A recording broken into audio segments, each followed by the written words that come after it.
അവനാത്മാവെ അഗ്നിനാളമായി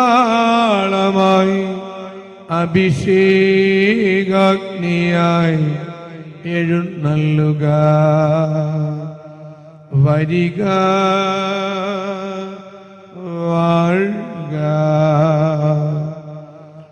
ആത്മാവിൻ മാധുര്യമേ, വെളിവിൻ കതിരേ, ആത്മാവിൻ തണുപ്പേ,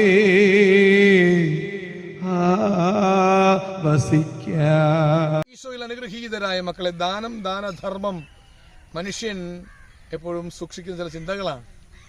ഒരുപാട് ശേഖരിച്ച ഓഹരികളുടെ കൂനകളിൽ നിന്ന് അല്പം കൊടുത്തിട്ട് ഞാൻ വലിയ ദാനധർമ്മിയാണെന്ന് പറയുന്നവരുണ്ട്.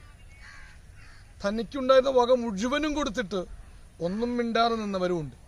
സുഭാഷിതങ്ങൾ 25:14 കൊടുക്കാത്ത ദാനത്തെക്കുറിച്ച് വൻപ് പറയുന്നവൻ മഴ തരാത്ത മേഘങ്ങളും കാറ്റും പോലെയാണ്. ഞാൻ വലിയൊരു അനാഥാലയത്തിലേക്ക് എൻ്റെ അപ്പൻ്റെ ശ്രാദ്ധദിനത്തിൽ ഊട്ടു നടത്താൻ പ്ലാനുണ്ട്. എൻ്റെ മകളുടെ വിവാഹത്തിൻ്റെ സമയത്ത് ഞാൻ 1000 പേർക്ക് ഒരു സദ്യ നൽകാൻ തീരുമാനിച്ചിട്ടുണ്ട്. ഇങ്ങനെയുള്ള വമ്പന്മാരെ കേൾക്കും. തൊട്ടടുത്ത് നിൽക്കുന്ന വയറൊട്ടിയ ഒരു ഭിക്ഷുവിന് 10 രൂപ കൊടുക്കാണ്ടാണ് കോടികളും ലക്ഷങ്ങളും ചെലവാക്കുന്ന തൻ്റെ വരുവാനിരിക്കുന്ന ദാനത്തെക്കുറിച്ചുള്ള വലിയ വീമ്പിളക്കൽ. കർത്താവ് പറയാം സുഭാഷിതങ്ങളിലൂടെ, കൊടുക്കാത്ത ദാനത്തെക്കുറിച്ചുള്ള വീമ്പ് പറച്ചിൽ.